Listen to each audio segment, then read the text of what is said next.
Saudações, você está na DEC TV. Esse é o programa Conexão Teológica.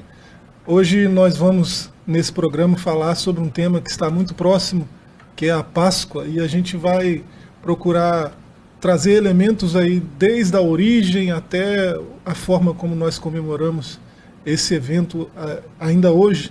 E eu, mais o Edivaldo, né, que está sempre conosco aqui no Conexão, vamos discutir sobre isso. Eu queria começar lendo o texto base, né, está lá em Êxodo capítulo 12, e falou o Senhor a Moisés e a Arão na terra do Egito, dizendo: Este mesmo mês vos será o princípio dos meses, esse vos será o primeiro dos meses do ano. Falai a toda a congregação de Israel, dizendo: Aos 10 deste mês, tome cada um para si um cordeiro, segundo as casas dos pais, um cordeiro para cada casa. Mas se a família for pequena, para um cordeiro, então tome um só com seu vizinho, perto de sua casa. Conforme o número das almas, conforme o comer de cada um, fareis a conta para o cordeiro.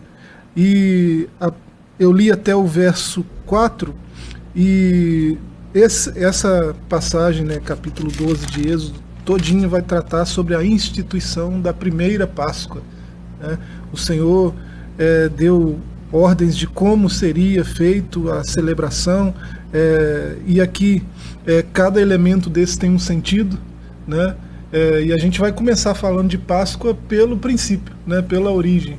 E aí, Edivaldo? É um prazer voltar, professor Joás, estar com você, estar com todos os nossos telespectadores.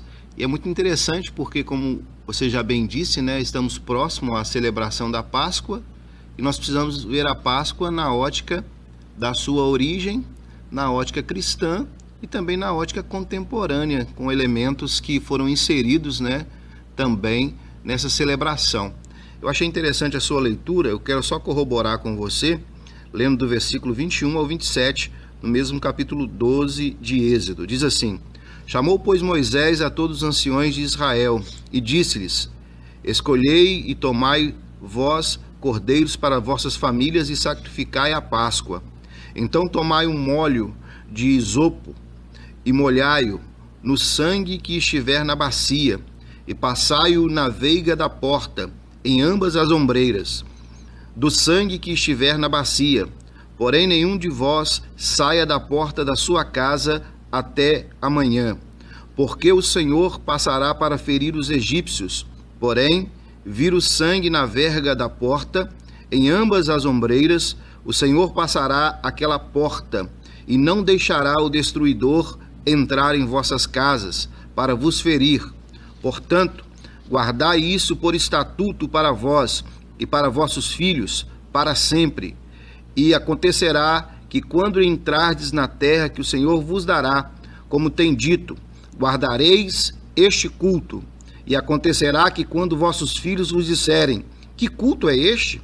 Então direis: Este é o sacrifício da Páscoa ao Senhor, que passou às casas dos filhos de Israel no Egito, quando feriu aos egípcios e livrou as nossas casas. Então o povo inclinou-se e adorou.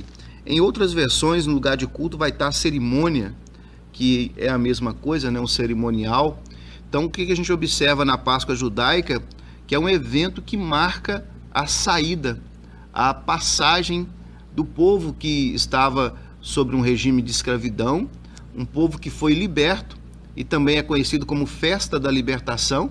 E a gente percebe que o agir de Deus, através dessa simbologia, foi criada uma cerimônia, uma festa que é comemorada para os judeus até hoje, professor. Então a origem está aí, né? O povo que sofreu por um período bastante extenso, né? E depois de 430 anos aproximadamente saiu dessa terra de escravidão, né, do Egito, e essas passagens aí que nós lemos, né, em Êxodo 12, é o Senhor falando com Moisés, Moisés falando com a congregação de Israel, instituindo essa primeira Páscoa. Então, depois desse período todo, né, depois de uma série de eventos, né, que culminaram aí nessa última praga, né, que é a morte dos primogênitos, o Senhor institui essa celebração, coloca um marco, né, na história do povo de Israel. Aquele seria o primeiro mês, eles começariam a contar os seus dias a partir dali, né, e no 14º dia eles celebrariam essa festa todos os anos, né, e de forma perpétua, né? Então, a primeira Páscoa é sobre essa história de libertação, né? A primeira Páscoa tem a ver com libertação, com redenção, né? Esse é o tema da festa, né? E o povo é chamado a se lembrar sempre, nunca se esquecer, né, de como Deus livrou eles da escravidão, e contar isso aos seus filhos e aos filhos dos filhos, né, para que a memória esteja sempre viva, né, a memória do que Deus fez, né, isso que é interessante na Páscoa, né. É uma festa que remete a relembrar, a vivenciar o que foi acontecido, né, o acontecimento em si.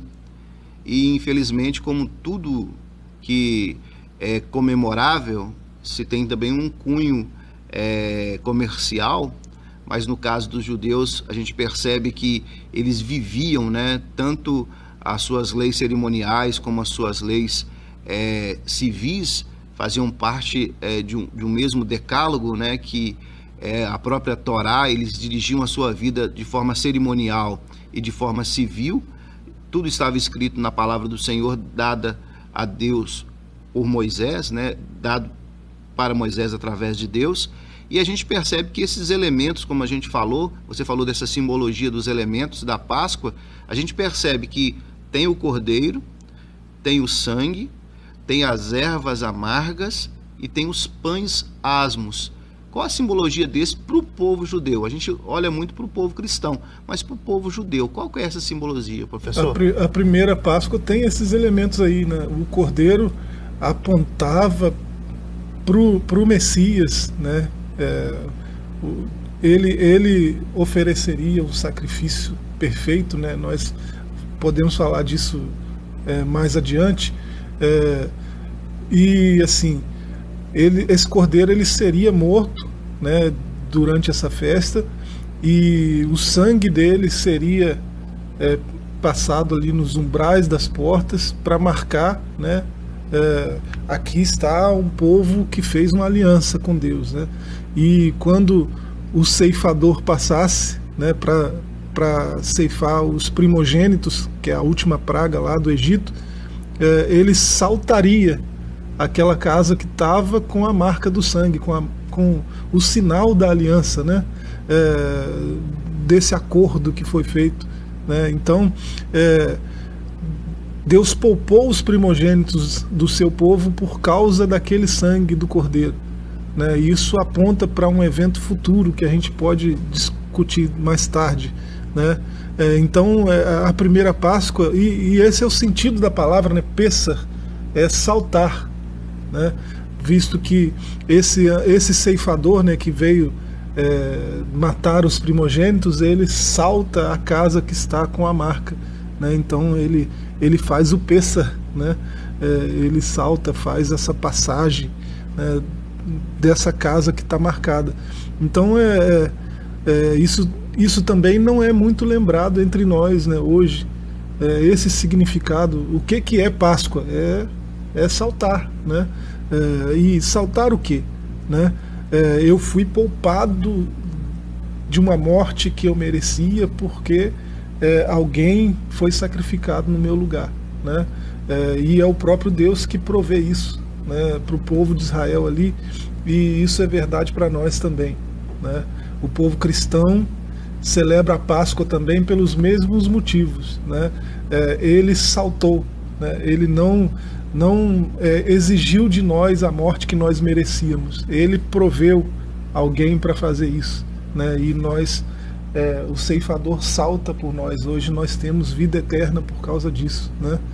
Nós passamos da morte para a vida, né, por causa do que o Cordeiro fez por nós. E a simbologia do sangue é interessante porque é algo de expiação, né?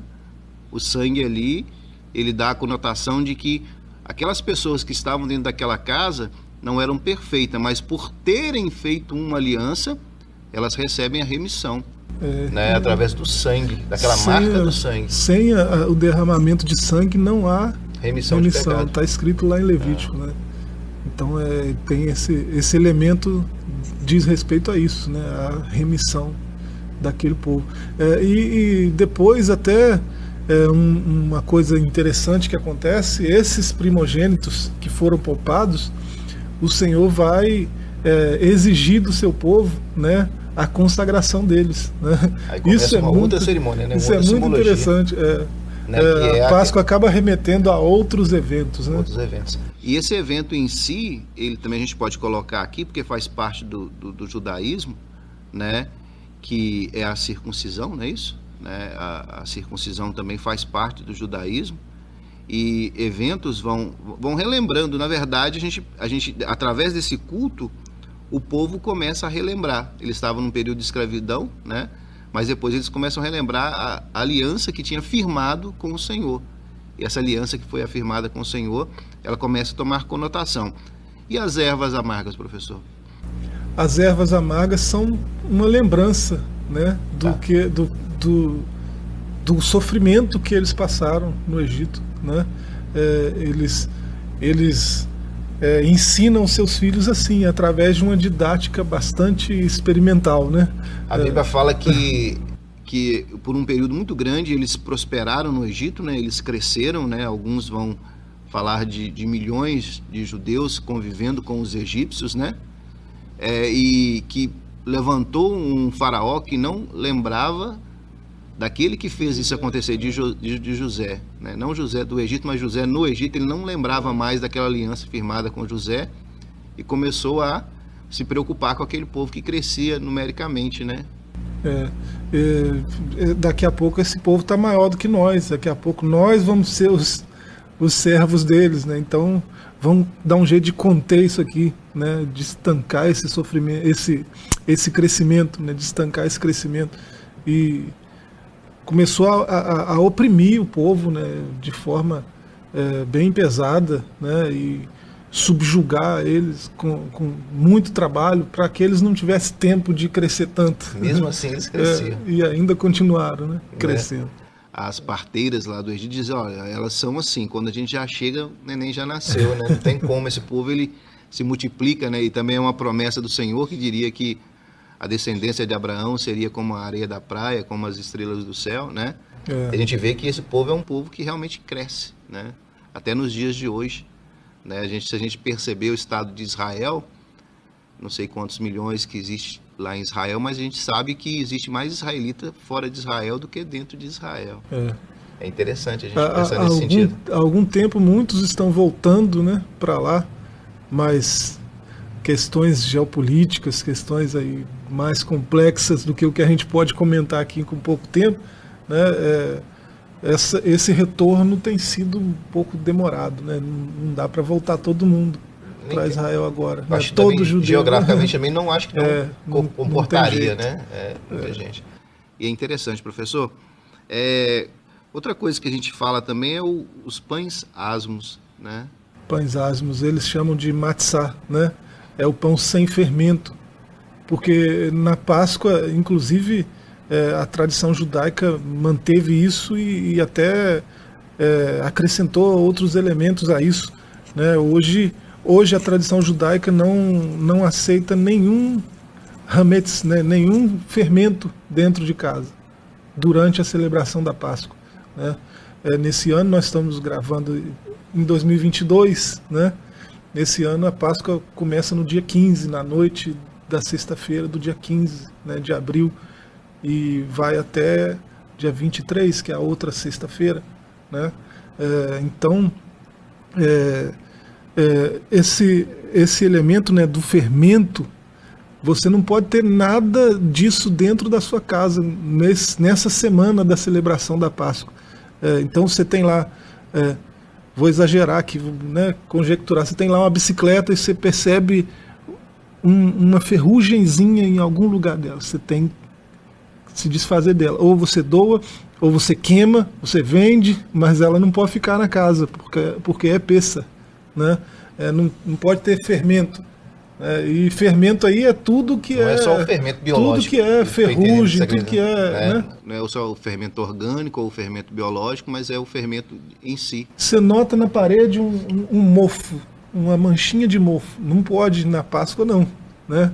Tem que dar um jeito de limpar aquilo ali, de se livrar daquilo, né? A casa não pode ter fermento. E fermento é tudo isso, mofo, ferrugem, né? Essas coisas todas. E assim, eles são bem assim rigorosos com isso, né? E o pão sem fermento aí, na primeira Páscoa, né, é justamente esse elemento da pureza, né?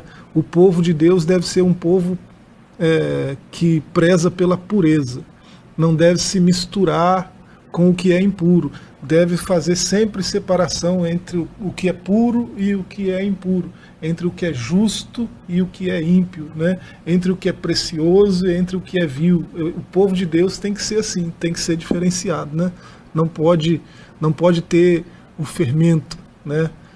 Um rabino importante disse que era para ter cuidado até com o fermento dos fariseus. Então ele foi mais além do que ferrugem, mofo, né? Ele falou até se o ensino, se a filosofia, né? se a cosmovisão for diferente disso que a gente tem ensinado, aprendido esses séculos todos, também é para ter cuidado, né?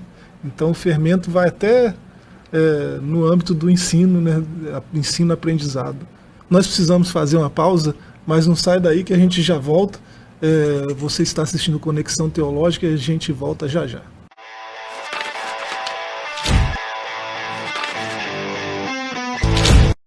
Estamos de volta com Conexão Teológica.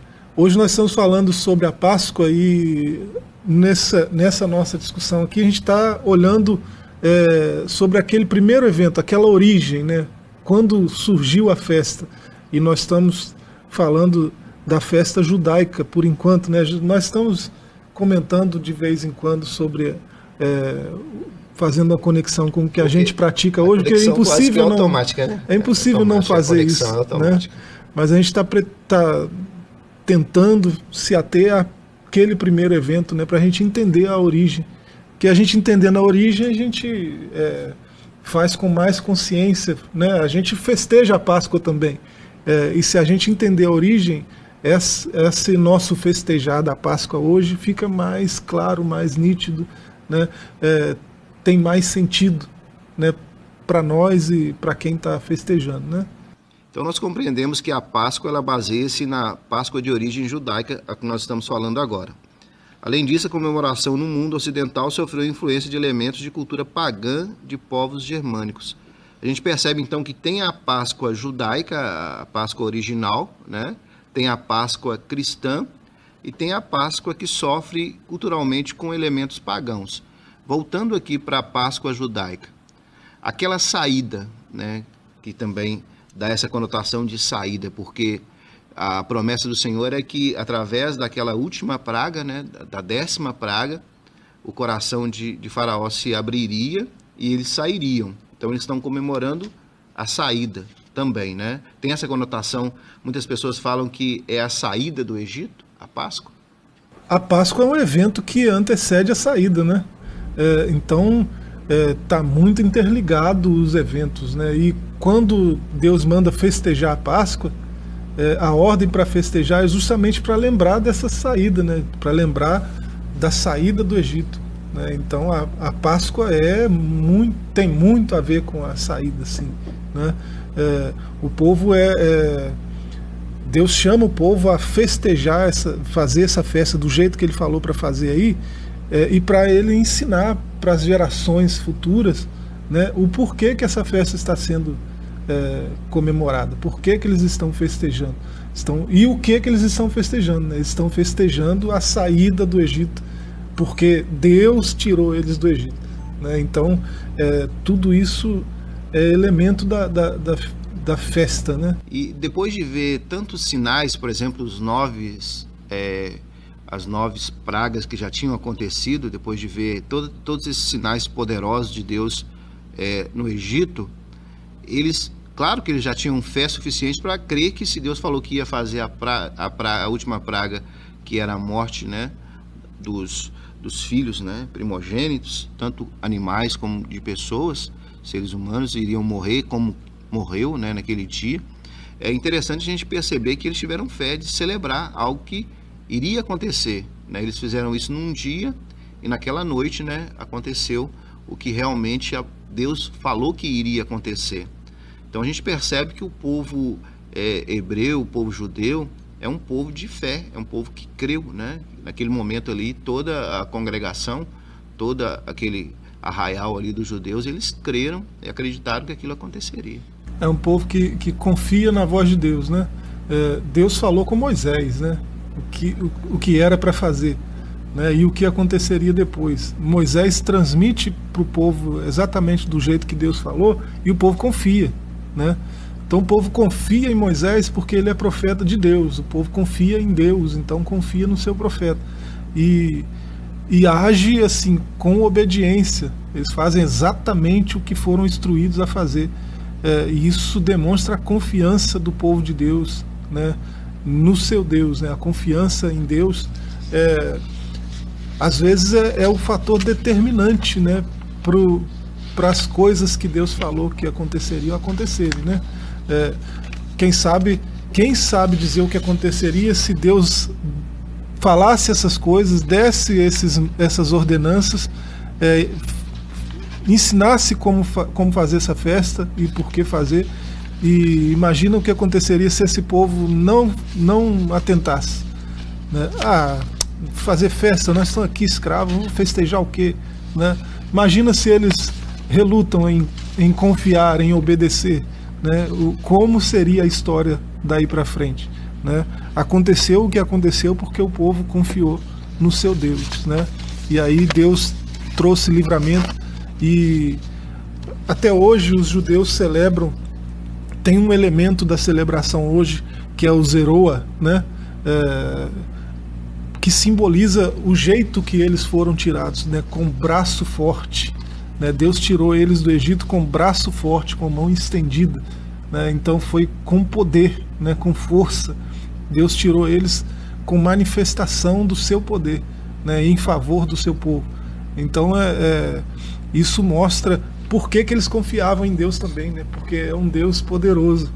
Não tem como não confiar nele. E é interessante que os acontecimentos que antecedem a saída do povo, alguns dizem que Deus estava destronando os deuses egípcios, mas eu acho que é muito mais do que isso. Eu acho que Deus estava mostrando que ele era o verdadeiro Deus para o seu povo que tinha aliança com ele, que tinha convivido muito tempo com os deuses egípcios, e alguns até adoravam os deuses egípcios.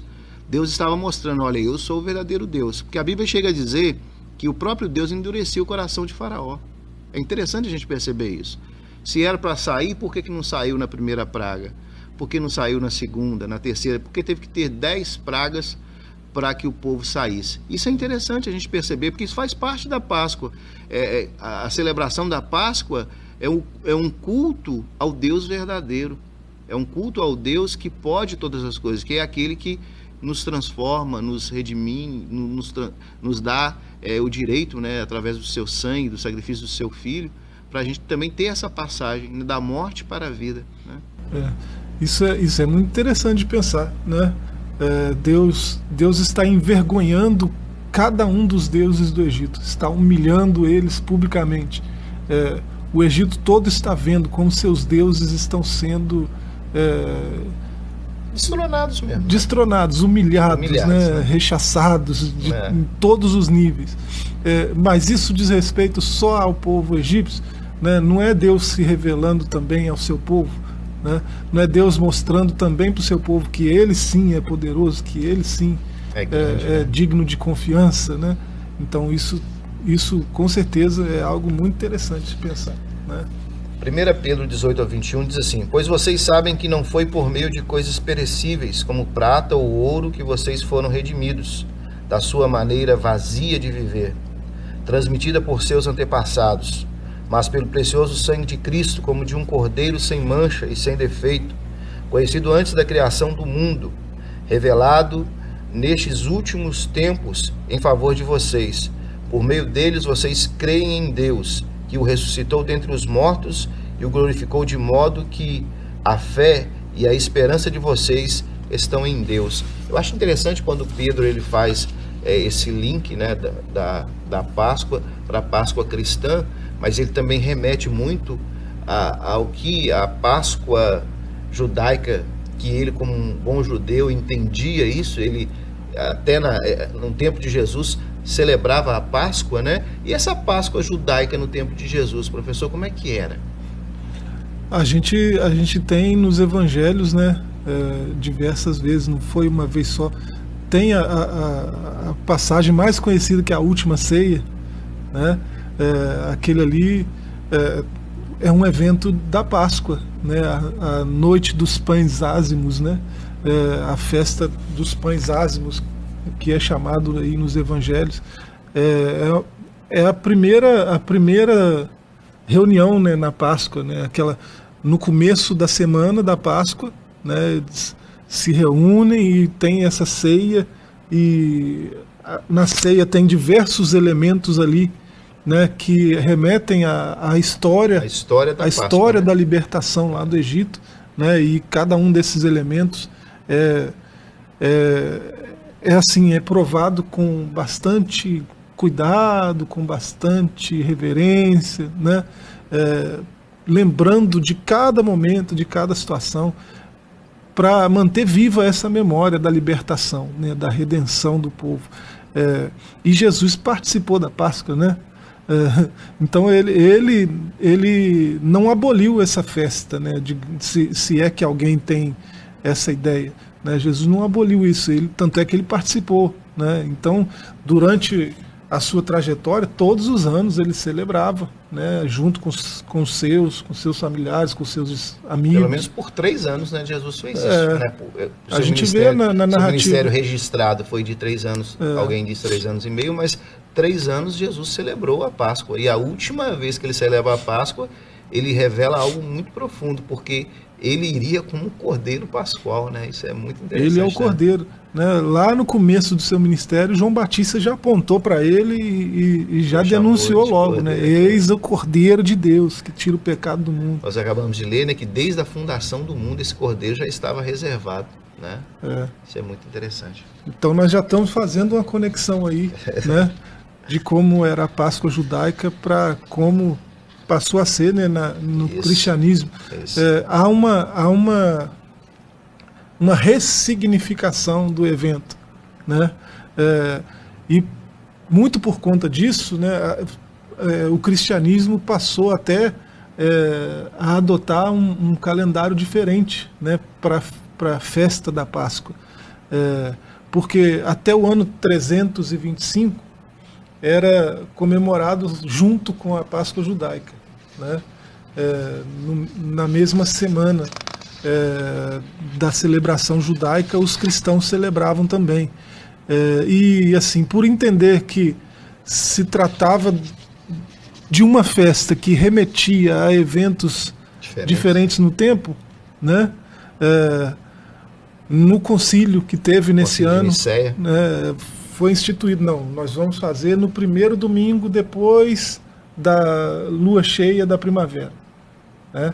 Então é assim até hoje, né? No cristianismo se comemora a Páscoa nesse dia, até hoje. Então é um dia de celebração, né?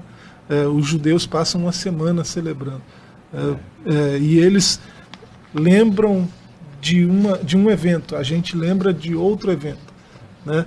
E como o nosso tempo já está acabando, a gente precisa deixar aí um convite para você nos acompanhar no próximo programa. Nós vamos entrar mais a fundo nesse evento de como é a Páscoa cristã, por que nós celebramos a Páscoa cristã, e nós vamos fazer isso num próximo programa.